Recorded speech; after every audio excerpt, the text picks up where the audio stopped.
ከተጀመረ 3 ዓመት ሆኖታል። ግን ከቀበሌና ከወረዳ ከንዑስ ቀበሌዎች አልወጣንም። ሁሉም በየቦታው ነው የሚታገሉ ማለት ነው። ትግል ደግሞ እንደዛ አይሄድም። እኔ ሁለት ትግል አለ ብዬ ወጥቻለሁ። እየታገልኩ ነው የነበረው። አማራ ተበደለ ሲባል የመውጣት ሂደት ነበር። የበደልነው ግን እኛ ነን ማለት ነው። ምክንያቱም አንደኛው የቢዝነስ ማከማቻ አድርጎታል።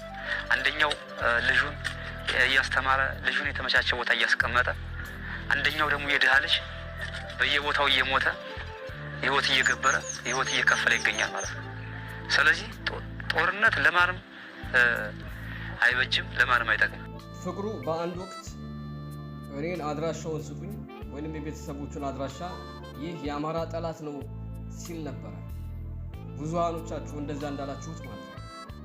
ምክንያቱ ደግሞ ፋኖ የህዝብ ጠላት ነው ስለምን ነው። ፋኖ ህዝቡን ይጎደዋል ብዬ ስለምጮህ ነው።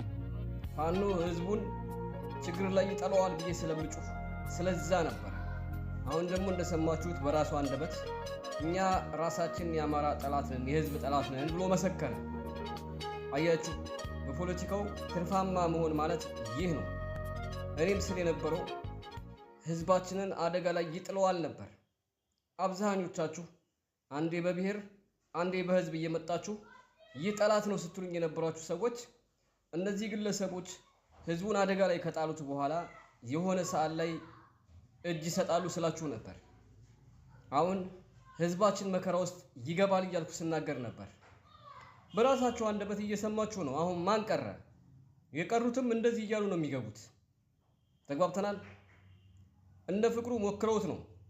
እኔ ደግሞ ገና ሳይሞክሩት ቀድሜ ነው ያወቅኩት።